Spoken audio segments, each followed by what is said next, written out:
Incredible selection of patio and outdoor furniture and save big. Plus, we're the only place with top name recliners starting at just $195.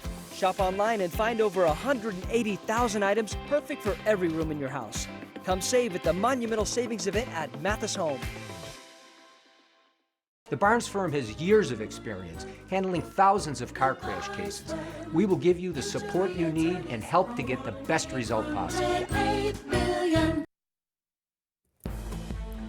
Now at 5, how safe is it to ride the Metro? 3 violent attacks in the past 24 hours, the latest happening 2 hours ago.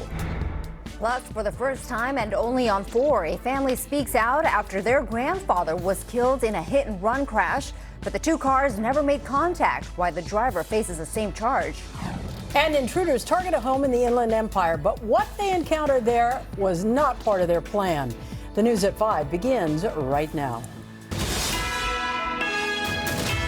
This is NBC4 News at 5. So we begin with that break-in at a home in Redlands. Those intruders were confronted by the homeowner with his cane.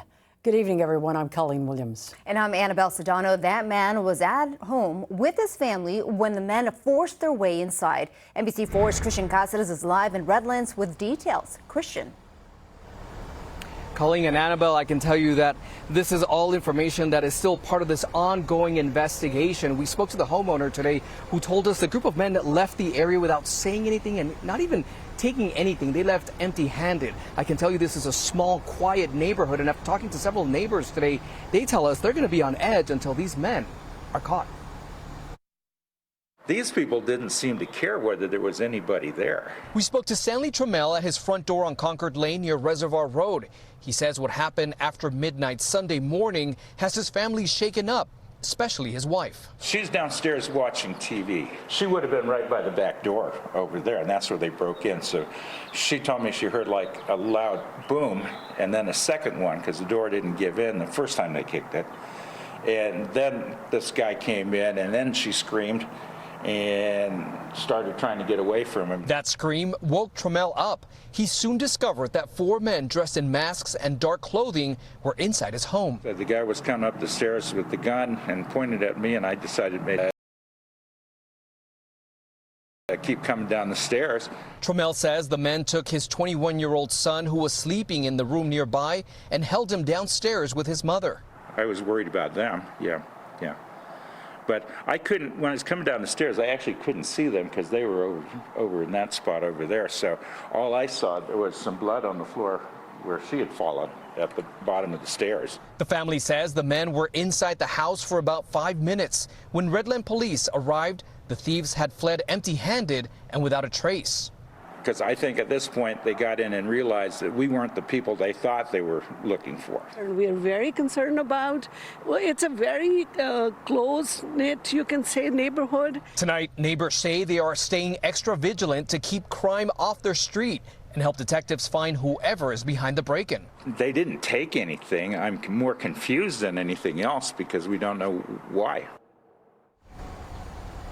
And I can tell you that mom was taken to the hospital after she suffered minor head injuries. She is recovering at home today, but the family, I can tell you, they do have a surveillance system, which we understand Redlands police, they are looking at that video as well as some other video here in the area. And just within the last hour, I can tell you detectives were here on scene talking to some of the families about what happened this weekend.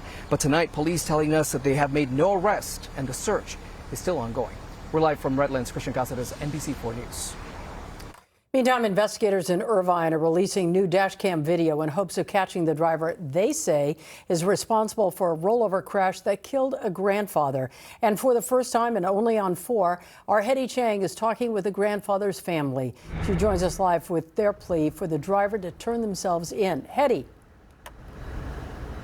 Colleen, we should point out that dash cam footage actually came from that grandfather's car, 67-year-old Alan Lee. You'll see that he was headed northbound here on Culver. He swerves in order to avoid hitting that other driver. Investigators believe that other driver was at fault and that person is still at large.